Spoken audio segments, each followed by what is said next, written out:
Lanjutan dari video sebelumnya. Kali ini saya nggak mau Saya cuma pengen kalian denger biar fokusnya bukan ke barang tapi ke ilmunya. Weekend ini adalah stick produksi OEM. Sama seperti stick lainnya, nggak ada pabrik khusus, nggak ada website resmi, cuma branding dari pabrikan massal di Tiongkok. Pas pertama pegang, saya belum nembak. Saya cuma rasain beratnya, pegangan, seimbang atau enggak. Lalu saya pukul-pukul bola tanpa sasaran berulang kali. Karena feel itu nggak bisa dijelaskan pakai kata-kata. Itu namanya tacit knowledge. Pengetahuan yang cuma bisa kalian rasain, bukan dijelasin. Dan ini poin penting. Stick itu dikuasai, bukan disembah. Bukan berharap dari teknologinya. Teknologi itu baru kerasa kalau otak kalian udah punya bank data soal teknik dasar. Banyak yang terjebak bias. Apa itu bias? Bias adalah penilaian yang udah dipengaruhi oleh info orang lain, bukan pengalaman sendiri. Termasuk bilang, stick ini jelek, padahal belum pernah nyoba. Terus ada juga yang kena placebo effect. Apa itu?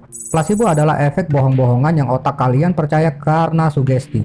Tapi efek placebo itu juga bisa jadi positif kalau kalian bersyukur udah punya stick sendiri. Karena banyak orang di luar sana bahkan belum punya.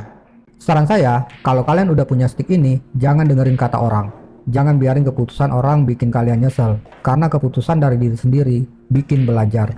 Saya tes lanjut stop ball sampai puluhan kali, dan ini bagian dari adaptasi stick. Dari sisi neuroscience, saat kita pakai stick baru, motor cortex di otak aktif. Butuh berpuluh-puluh pengulangan supaya feel-nya masuk. Feel itu hasil pembelajaran, bukan bawaan lahir. Event ini nggak kopong, beratnya 19 oz, sesuai speknya.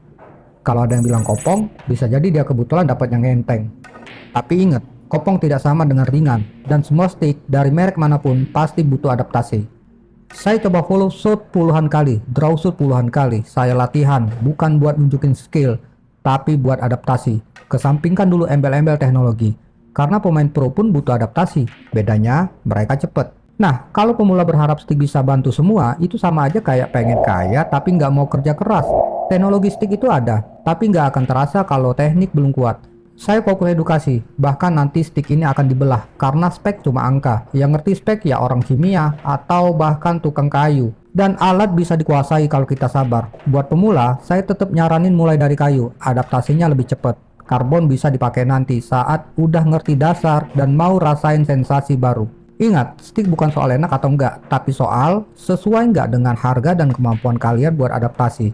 Dan satu lagi, jangan nilai dari review, nilai dari proses latihan sendiri. Salam biliar tanpa judi.